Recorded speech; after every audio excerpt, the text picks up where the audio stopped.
My girlfriend said during an argument that he was more important to her than I was, and that I made her feel unsafe.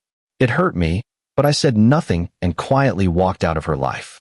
Then one evening, out of nowhere, there was a soft knock at my gate. I opened it and saw her sister standing there, holding something in her hand. What she showed me that night changed everything I thought I knew.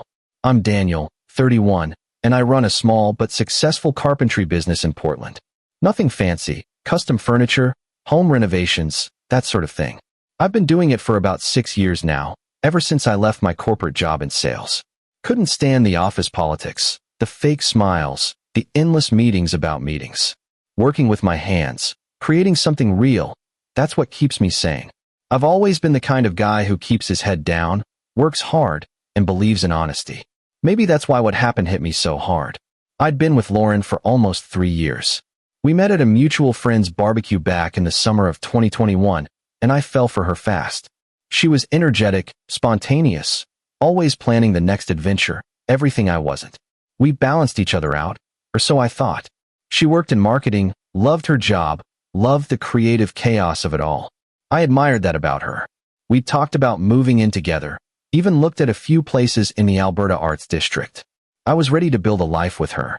I'd started saving for a down payment, cutting back on expenses, doing extra jobs on weekends.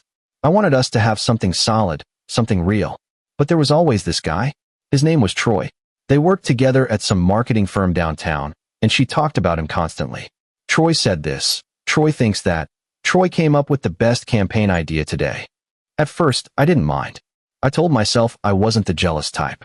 I trusted her. That was my first mistake. It started unraveling on a Tuesday night in late September. September 26th, to be exact. We were supposed to have dinner at my place. Nothing special, just pasta and wine, maybe watch a movie after. She showed up an hour late, barely apologized, and spent most of the meal on her phone. I could see her texting, smiling at her screen, completely checked out of our conversation. I finally asked her what was going on. It's work stuff, she said, not looking up. Work stuff with Troy? I asked, keeping my voice steady. She looked at me then, annoyed. Her face changed, like I'd just insulted her. Why do you always do this? Do what? Act like I'm doing something wrong. Troy's my friend, Daniel. That's it. We work together. We have to communicate. God, you're so paranoid sometimes. I wanted to believe her. God, I wanted to. So I dropped it. We finished dinner in silence, and she left early, saying she had an early morning meeting with a client. I cleaned up the dishes alone, staring at the half-empty wine bottle, wondering when things had shifted. 2 weeks later, I found out she'd been lying. Not about Troy being her friend, about everything else. It was a Saturday afternoon, October 14th. I'd gone to her apartment to surprise her with coffee and croissants from that bakery she loved on Hawthorne. I had a key. She'd given it to me months ago, told me her place was my place. When I walked in, I heard voices coming from the living room. Laughing. Low, intimate laughing. I froze in the doorway, bags in hand. I walked in and saw them on the couch. Not kissing, not touching, just sitting too close, her hand on his knee, both of them looking at something on his laptop. The energy in the room felt wrong, too comfortable, too familiar. They jumped when they saw me. Daniel. Lauren stood up fast, her face flushing red. I didn't know you were coming over. Clearly. I looked at Troy. He had the decency to look uncomfortable, closing the laptop quickly. Hey man, he said. We were just finishing up some project stuff. On a Saturday, I said flatly. Yeah, deadline Monday, Lauren said quickly. Too quickly. We've been slammed with this campaign for a new client. Troy offered to come over so we could work without office distractions. I set the coffee and croissants on the counter. My hands were shaking. I'll leave you to it.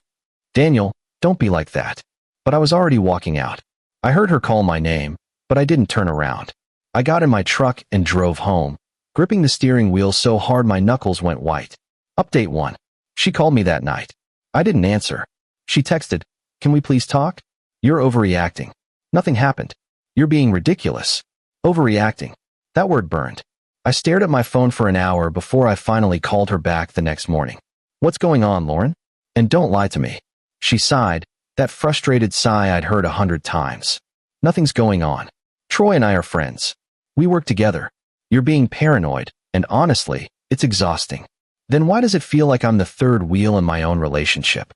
Because you make yourself feel that way. God, Daniel, not everything is about you. I have a life outside of us. I have friends. I have work. You act like I'm supposed to only care about you. That stung. But I pushed forward. Do you have feelings for him? Silence. Long, heavy silence. I could hear her breathing on the other end. Lauren, I don't know, okay? I don't know. He gets me in ways you don't. My chest tightened. What does that mean? It means you're always so serious. So cautious. You analyze everything. Troy is fun. He takes risks. He makes me feel alive. He doesn't question every little thing I do. And I don't. I didn't say that. You didn't have to. We fought for another 20 minutes. It went in circles, her defending Troy, me trying to understand how he got here when things changed. She kept saying I was controlling, that I didn't trust her, that I was making her feel suffocated. Finally, she said something I'll never forget. You know what? Maybe he is more important to me than you are. Maybe that's the truth you can't handle. And honestly, Daniel, the way you're talking to me right now, you're making me feel unsafe. Unsafe. I wasn't yelling. I wasn't threatening her. I was just asking for honesty, trying to save what we had. But that word, unsafe, it was like a door slamming shut. I knew what that word meant, how it could be used, what it implied. It scared me. I didn't say anything else. I just hung up. Then I blocked her number, blocked her on Instagram, Facebook, everything, and walked out of her life. I thought that was it. I thought I was done. For 3 weeks, I heard nothing. I threw myself into work, took on extra projects, stayed busy. I built a custom bookshelf for a client in Selwood, refinished a vintage dining table, started designs for a kitchen renovation. My friends asked what happened. I gave them the short version. We broke up. It wasn't working. We wanted different things. They told me I did the right thing, that I deserved better. I wasn't sure I believed them. Some nights I'd lie awake, replaying the conversation, wondering if I'd overreacted, if I should have fought harder. Then, on November 8th, around 8 p.m., there was a knock at my gate. Not my front door, my gate. I live in a small house with a fenced yard in the Montevilla neighborhood, and the gate squeaks when you open it. I thought maybe it was a delivery or a neighbor needing help with something. I opened it and found Lauren's younger sister, Amber, standing there. She was 26, worked as a nurse at OHSU, and we'd always gotten along. She'd come to a few of our dinners, even helped me pick out Lauren's birthday gift last year. But she looked shaken now. Her eyes were red and puffy, like she'd been crying for hours. Amber, what's wrong? Are you okay? She held up her phone with a trembling hand. I need to show you something. Can I come in? Update 2. We sat in my living room. She was trembling, clutching her phone like it might explode. I made her tea, chamomile, the only thing I had, and waited for her to speak. It took her a few minutes to compose herself. I found these on Lauren's laptop, she said finally, her voice barely above a whisper. I wasn't snooping, I swear. She asked me to grab a file for her while she was at work last week, something for a presentation she needed. And when I opened her messages to find it, I saw her messages with Troy. She handed me the phone.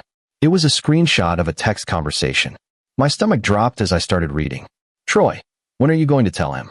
Lauren, I don't know. He's so clingy. It's exhausting.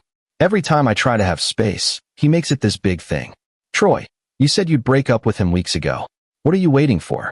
Lauren, I know. I just need to figure out the money situation first. Money situation. I felt cold. I scrolled down. Troy, how much does he have in savings again? Lauren, around $40,000. He's been saving for the down payment on that house. He's so proud of it, talks about it constantly. It's honestly pathetic. Troy, perfect. Once you get access to it, you can leave.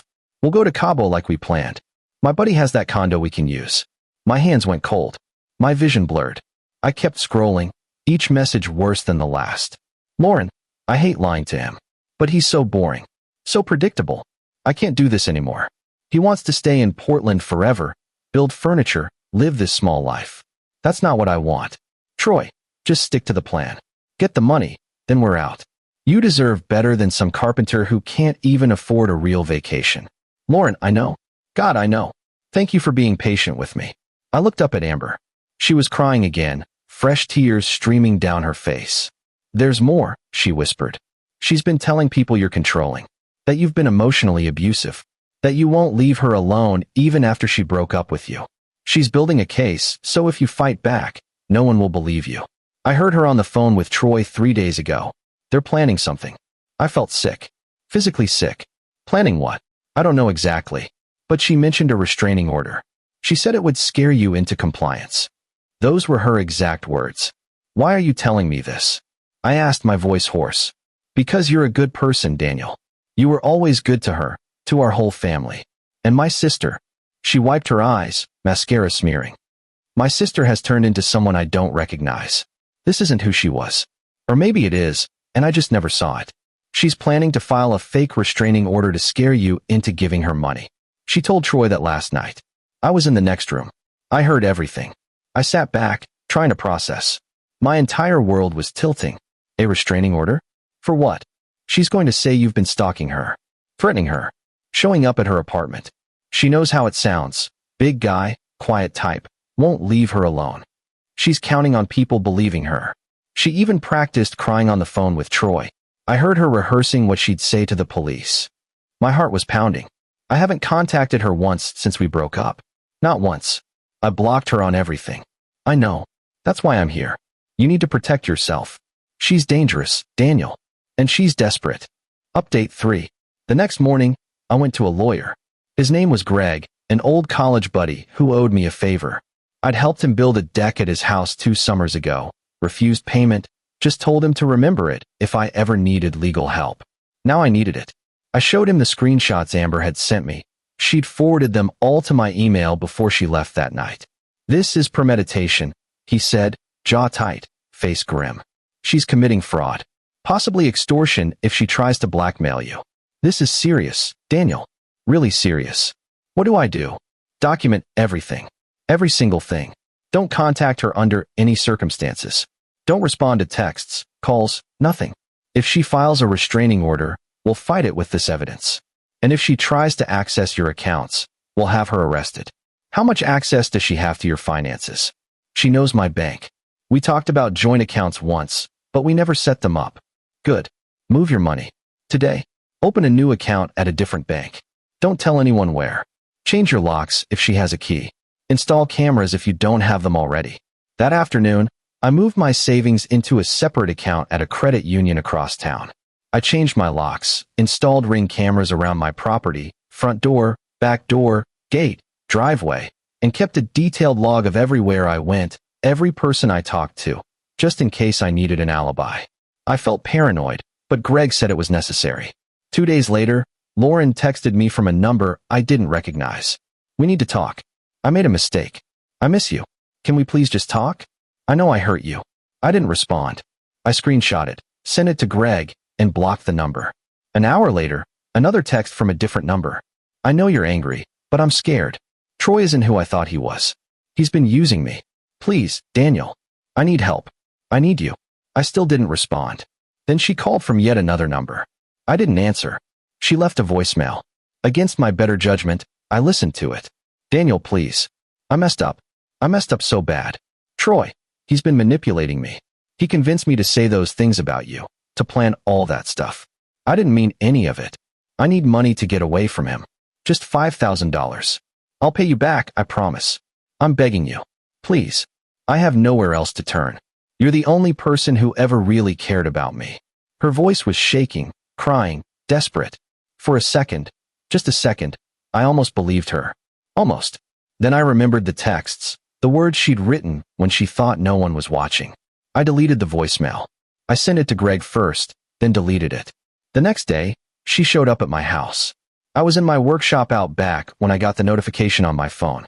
I watched her through the camera as she banged on my gate, crying, yelling my name.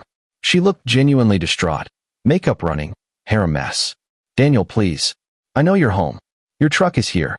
Please just talk to me. I'm so sorry. I'll do anything. Please. I didn't open it. I sat there, watching on my phone, my heart pounding, forcing myself not to move. After 10 minutes, she left. She sat in her car for another 20, just staring at my gate, before finally driving away. That night, Amber called me. She knows I told you, she said, voice shaking. She went through my phone. She saw the messages I sent you. She's furious. She said I betrayed her, that I ruined everything. She kicked me out of the apartment we share. I'm staying with a friend now. I'm so sorry, Amber. I never wanted this to affect you. Don't be sorry.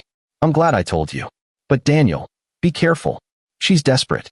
And desperate people do stupid things. Really stupid things. Final update. It all came to a head on November 22nd. I got a call from Greg around 10 a.m. She filed the restraining order, he said. Court hearing is tomorrow at 2 p.m. But here's the thing. Troy filed a police report against her this morning. What? Apparently, she stole $8,000 from his account. Transferred it while he was asleep. Thought he wouldn't notice. He's pressing charges. And when the cops questioned her this morning, she tried to blame you. Said you manipulated her into it. That you were controlling her finances, making her do things against her will. I laughed. I couldn't help it. The absurdity of it all, the sheer insanity. She doesn't give up, does she? No. But she's done. The cops have the bank records. They know when the transfer happened. Your alibi is solid. You were at a job site in Beaverton all day with 3 witnesses. She's cooked. The court hearing was fast. I brought the screenshots, the timeline, the voicemails, everything. Lauren showed up with a lawyer, someone she'd clearly hired last minute. She looked terrible, exhausted, desperate, defeated. But the moment the judge saw the evidence, the texts, the planning, Troy's police report, the bank records showing she'd stolen from him, it was over. Her restraining order was denied. The judge warned her that filing false claims could result in criminal charges and a countersuit for defamation. Her lawyer looked mortified. She left the courthouse in tears, stumbling, barely able to walk. I didn't feel victorious. I didn't feel anything except tired. So tired. A week later, Amber told me Lauren had moved back in with their parents in Seattle. She'd lost her job, fired for the theft and the drama. Troy wanted nothing to do with her, had blocked her on everything, was considering a civil suit. Her reputation in the Portland marketing scene was destroyed.